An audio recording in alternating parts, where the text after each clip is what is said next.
Boil মাছ খৰিচাৰ সৈতে বনাবৰ বাবে মই ব্যৱহাৰ কৰিছোঁ 3 টুকুৰা মাছ, খৰিচা 4 চামুচ, পিঁয়াজ এটা সৰুকৈ কাটি লৈছোঁ, বিলাহী এটা মিহিকৈ কাটি লৈছোঁ, আদা এটুকুৰা সৰুকৈ টুকুৰা কৰি লৈছোঁ, নহৰু 5 ফুটা, এটা জলকীয়া আৰু 1 চামুচ নিমখ, পানী 1 গিলাচ, মিঠাতেল 2 চামুচ আৰু জালুকৰ গুড়ি আধা চামুচ।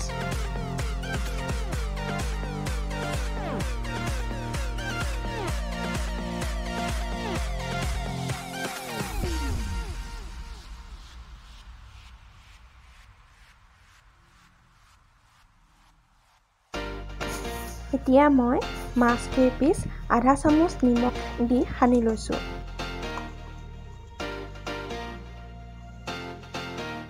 ইয়াৰ পাছত পিঁয়াজ, আদা আৰু নহৰুখিনি মই এটা খুন্দনাত খুন্দি লৈছোঁ।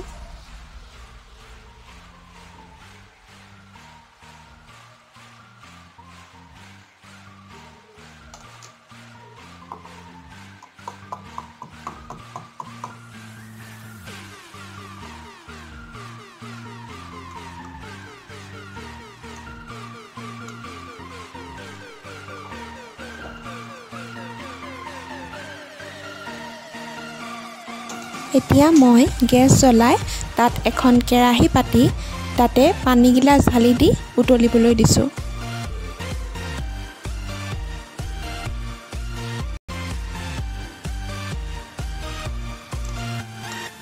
পানীখিনি উতলিলে তাতে খুন্দি থোৱা আদা, নহৰু আৰু পিঁয়াজখিনি মিহলি কৰি দিছোঁ আৰু ভালদৰে লৰাই তাতে মাজতে কাটি লোৱা এটা কেঁচা জলকীয়াও যোগ কৰি দিছোঁ।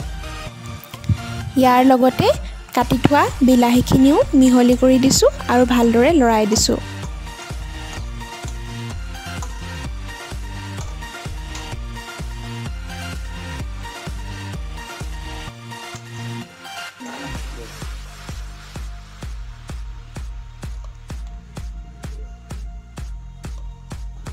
এতিয়া ইয়াত মাছ কেইটুকুৰা যোগ কৰি দিছোঁ।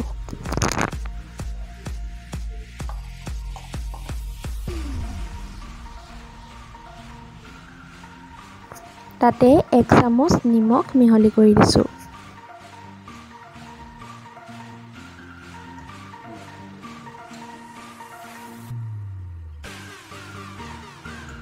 এতিয়া খৰিচাখিনিও ইয়াৰ লগতে মিহলি কৰি দিছোঁ।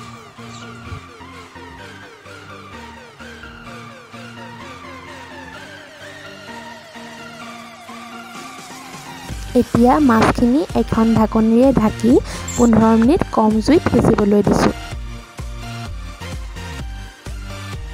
15 মিনিটৰ পাছত ঢাকনটো গুচাই মাছখিনি মই ভালদৰে লৰাইছোঁ।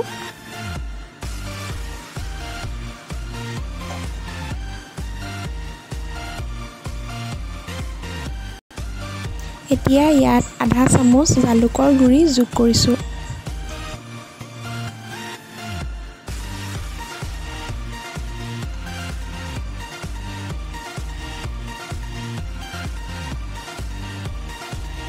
লগতে 2 চামুচ কেঁচা মিঠাতেলো ইয়াতে মিহলি কৰিছোঁ।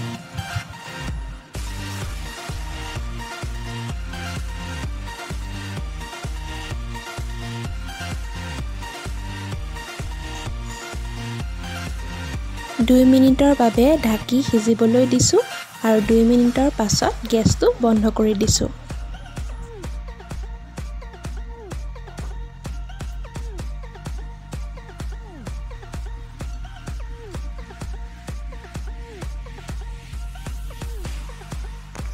এতিয়া মাছখিনি এটা বাতিলৈ কাঢ়ি লৈছোঁ।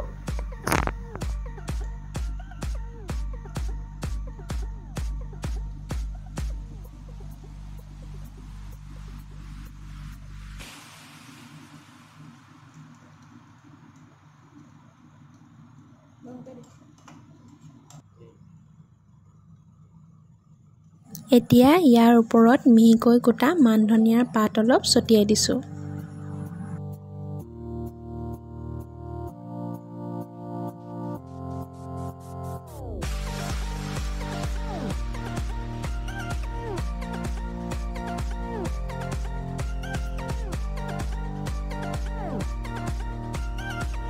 আৰু এয়া বইল মাছ খাবৰ বাবে ৰেডি হৈ গৈছে।